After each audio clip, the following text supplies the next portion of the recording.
Hi అండి. నమస్తే. Welcome back to my channel తెలుగమ్మాయి ముంబైలో సుధా. అందరూ ఎలా ఉన్నారు ఫ్రెండ్స్? నేనైతే చాలా బాగున్నాను. మీరు నా ఛానల్ ఫస్ట్ టైం చూస్తున్నట్లయితే please subscribe my channel, like and comment.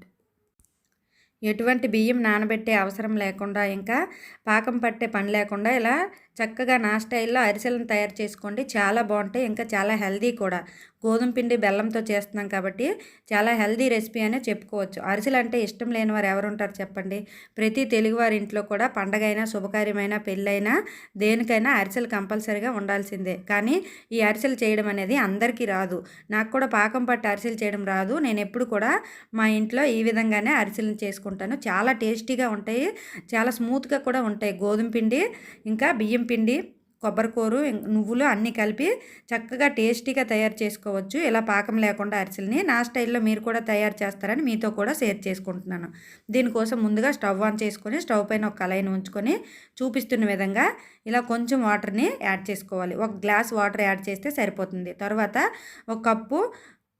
ఒక కప్పు పొడి బియ్యం పిండిని తీసుకోవాలి. తర్వాత అదే కప్పుతో ఒక కప్పు గోధుమ పిండిని కూడా తీసుకోవాలి. తర్వాత కొంచెం ఎండు కొబ్బరి పొడిని కూడా తీసుకోవాలి. ఇలా చూపిస్తున్న విధంగా కొంచెం ఎండు కొబ్బరి పొడిని తీసుకుంటే చాలా టేస్టీగా ఉంటాయి అరిసెలు. తర్వాత కొంచెం నువ్వులను కూడా యాడ్ చేసుకోవాలి. ఇలా నువ్వులను కూడా యాడ్ చేసుకున్న తర్వాత అన్నీ చక్కగా కలిసే విధంగా ఒకసారి కలుపుకోవాలి. నువ్వులను బయట నుండి తెచ్చుకునేటప్పుడు మాత్రం కొంచెం క్లీన్ చేసి వేసుకుంటే మంచిది. ఇసుక కూడా ఉండొచ్చు కాబట్టి మనం అరిసెల్ని తినలేము. తర్వాత స్టవ్ పైన పెట్టుకున్న వాటర్ కూడా ఇలా బాయిల్ అవుతుంది. ఇలా బాయిల్ అవుతున్నప్పుడు ఒక కప్పుతో బెల్లాన్ని, నేను ఆర్గానిక్ బెల్లం తీసుకున్నాను. మీ దగ్గర ఏ బెల్లం అవైలబుల్గా ఉంటే ఆ బెల్లాన్ని తీసుకోవచ్చు. ఈ బెల్లం ప్లేస్లో పంచదారను కూడా తీసుకోవచ్చు. కానీ బెల్లం అయితే హెల్దీ కూడా, ఇంకా చాలా టేస్టీగా ఉంటాయని నేను బెల్లంతో తయారు చేస్తున్నాను. మీకు ఏది నచ్చితే అది తీసుకోవచ్చు. ఇలా ఒక అరకిలో వరకు బెల్లాన్ని కూడా యాడ్ చేసుకోవాలి. ఇలా యాడ్ చేసుకున్న తర్వాత నేను ఆర్గానిక్ బెల్లం తీసుకున్నాను కాబట్టి అందులో ఎటువంటి ఇసుక ఉండదు కాబట్టి నేను ఇక్కడ వాటర్ని వడకట్టట్లేదు. తర్వాత ఇలా వాటర్ మరుగుతున్నప్పుడు అందులో కొంచెం నెయ్యిని కూడా యాడ్ చేసుకోవాలి. నెయ్యిని యాడ్ చేసుకోవడం వలన మనకి అరిసెలు అనేవి చాలా టేస్టీగా వస్తాయి. మీకు నచ్చితేనే నెయ్యిని వేసుకోవచ్చు, లేదంటే లేదు.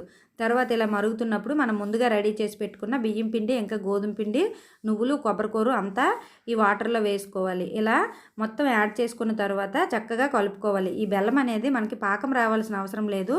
చక్కగా ఆ వాటర్లో బెల్లం కరిగితే సరిపోతుంది. అలా కరిగిన వెంటనే మనం ముందుగా రెడీ చేసుకున్న పిండిని అంతటిని అందులో వేసుకొని స్టవ్ని సిమ్లోనే ఉంచుకొని చక్కగా ఇలా చూపిస్తున్న విధంగా ఉండలేమీ లేకుండా మొత్తము ఒకే విధంగా కలుపుకుంటూ ఉడికించుకోవాలి. ఇలా ఈ బెల్లం వాటర్లో పిండి అంతా చక్కగా ఉడికిన తర్వాత వంటలేమీ లేకుండా ఇలా చూపిస్తున్న విధంగా చక్కగా కలుపుకోవాలి. దించే ముందు కూడా ఇంకొంచెం ఒక స్పూన్ నెయ్యి యాడ్ చేసుకుంటే చాలా టేస్టీగా ఉంటుంది. ఇంకా మనకి ఇది అడుగంటకుండా చక్కగా ఉడుకుతుంది. ఇలా నెయ్యిని కూడా యాడ్ చేసుకున్న తర్వాత చక్కగా కలుపుకోవాలి. ఇలా కలుపుకున్న తర్వాత స్టవ్ని సిమ్లోనే ఉంచుకొని ఒక 2 మినిట్స్ పాటు ఇలా చక్కగా ఉడకనివ్వాలి. ఇలా ఉడకడం వలన మనం పాకం తీసుకొని అరిసెలు అయితే ఎలా చేస్తామో అదే టేస్ట్లో చక్కగా ఉంటుంది. కాబట్టి ఇలా ఉడుకుతుండగా మనం ఒక ప్లేట్కి నెయ్యిని అప్లై చేసుకోవాలి. ఇలా నెయ్యిని కూడా అప్లై చేసుకున్న తర్వాత ఉడుకుతున్న ఈ అరిసెల పాకాన్ని మొత్తాన్ని కూడా ఇందులో వేసుకోవాలి. ఇలా వేసుకుని పక్కన పెట్టుకొని కొంచెం చల్లగా అవ్వనివ్వాలి. మన చేతితో ఎంత పట్టుకుంటే అంతవరకు చల్లగా అవ్వనివ్వాలి. ఈ లోపుగా మనం ముందుగా కొంచెం నువ్వులను కూడా రెడీ చేసుకోవాలి. ఇలా నువ్వులను తీసుకొని కొంచెం వాటర్ వేస్తూ కలుపుకోవాలి. చూస్తూ కలుపుకోవాలి, మరీ ఎక్కువగా వాటర్ కూడా వేయకూడదు. ఇలా వాటర్ వేసి కలుపుకోవడం వలన మనకి అరిసెల ముద్దకి చక్కగా నువ్వులు పట్టుకుంటాయి, నూనెలో విడిపోకుండా ఉంటాయి. కాబట్టి ఇలా తడిది కొంచెం వాటర్ కలుపుకోవాలి. తర్వాత స్టవ్ ఆన్ చేసుకొని డీప్ ఫ్రైకి సరిపడినంత ఆయిల్ని కూడా పెట్టుకోవాలి. ఈలోగా ఆయిల్ మరుగుతుంది. ఇంతలోగా మనం పాల ప్యాకెట్లు కానీ, లేదా ఇలా చూపిస్తున్న కవర్లు కానీ, ఏదైనా మన ఇంట్లో ఉండే వాటికి కొంచెం నెయ్యిని అప్లై చేసుకోవాలి. తర్వాత ముందుగా మనం పక్కన పెట్టుకున్న ఈ అరిసెల ముద్దను కూడా ఇలా చూపిస్తున్న విధంగా చక్కగా మెత్తగా మెదుపుకోవాలి. ఇలా మెదుపుకోవడం వలన అరిసెలు అనేవి చాలా స్మూత్గా వస్తాయి. మీరు ఏ సైజులో అయితే అరిసెలు చేస్తారో ఆ సైజులో ముద్దల్ని ఇలా చుట్టుకోవాలి చూపిస్తున్న విధంగా. ఇలా మీకు పెద్ద సైజు కావాలంటే కొంచెం పెద్ద ముద్ద తీసుకోవచ్చు, లేదు చిన్న సైజే చేస్తారంటే ఇలా చూపిస్తున్న విధంగా తీసుకొని మనం ముందుగా వాటర్లో కలిపి పెట్టుకున్న నువ్వుల్లో కొంచెం అద్ది ఇలా పేపర్కి కొంచెం ఇలా మనకి ఏ షేప్లో కావాలంటే ఆ షేప్లో, మనకి అరిసెల షేప్లో చక్కగా ఇలా చేసుకున్నట్లయితే మనకి చాలా బాగా వస్తాయి. నువ్వులు అనేవి కూడా అరిసెకి అంటి ఉంటాయి. తర్వాత ఇలా మరుగుతున్న ఆయిల్లో యాడ్ చేసుకోవాలి. ఇలా యాడ్ చేసుకున్న తర్వాత ఒక 2 మినిట్స్ పాటు కదపకుండా అలానే ఉంచుకోవాలి. లేదు అంటే అరిసె విరిగిపోయే అవకాశం ఉంటుంది కాబట్టి ఇలా కదపకుండా ఉండాలి. ఇలా కొంచెం ఫ్రై అయిన తర్వాత ఇది దానంతట అదే పైకి వస్తుంది. ఇలా వచ్చేటప్పుడు రెండో పక్క కూడా మనం టర్న్ చేసుకోవాలి. ఈలోగా ఇంకోటి కూడా ఇలానే తయారు చేసుకోవాలి. ఇలా మనం ఎన్ని చేస్తే అన్నింటినీ కూడా ఒకదాని తర్వాత ఒకటి ఫ్రై చేస్తూ పక్కన పెట్టుకొని ఇంకో దాన్ని కూడా యాడ్ చేసుకోవాలి. ఇలా అరిసెల అన్నింటినీ ఒత్తుకున్న తర్వాత పక్కన పెట్టుకోవాలి. ఇలా పక్కన పెట్టుకొని ఒక దాని తర్వాత ఒకటి చక్కగా ఫ్రై చేసుకున్నట్లయితే చాలా సింపుల్గా, ఎటువంటి పాకము కూడా లేకుండా, తడిబియ్యం నానబెట్టే పని లేకుండా సింపుల్గా వంట రాని వాళ్ళు కూడా చేసుకునే విధంగా ఈ అరిసెలు ఉంటాయి. ఇంకా గోధుమ పిండి బియ్యం పిండితో చేస్తున్నాం కాబట్టి చాలా చక్కగా పొంగుతాయి. ఇంకా చాలా టేస్టీగా కూడా ఉంటాయి. చూడండి ఇక్కడ ఎంత చక్కగా పొంగుతుందో, చాలా టేస్టీగా ఉంటాయి. మీరు కూడా ఒకసారి ట్రై చేయండి, చాలా బాగుంటాయి.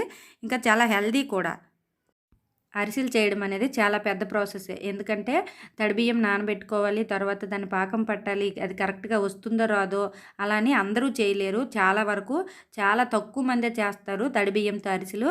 కానీ ఈ విధంగా అరిసెలు చేశారంటే ఎప్పుడు కూడా చాలా వరకు మీరు ఈ విధంగానే వండుకుంటారు. ఎందుకంటే చాలా సింపుల్గా, టేస్టీగా ఒక 15 మినిట్స్లోనే అరిసెలు అనేవి రెడీ అయిపోతాయి. ఇంకా చిన్నపిల్లలు అయితే చాలా ఇష్టంగా తింటారు. చాలా హెల్దీ కూడా. నా స్టైల్లో మీరు కూడా ఒకసారి ట్రై చేయండి, చాలా బాగుంటాయి. చాలా ఈజీగా కూడా చేసుకోవచ్చు. Thank you for watching. Please subscribe my channel, like and comment. ఈ వీడియో మీకు నచ్చినట్లయితే ప్లీజ్ తప్పకుండా ఒక లైక్ ఇవ్వండి ఫ్రెండ్స్. మీరు తయారు చేశాక ఎలా వచ్చిందనేది నాకు కామెంట్ చేయడం మాత్రం మర్చిపోకండి. Thank you.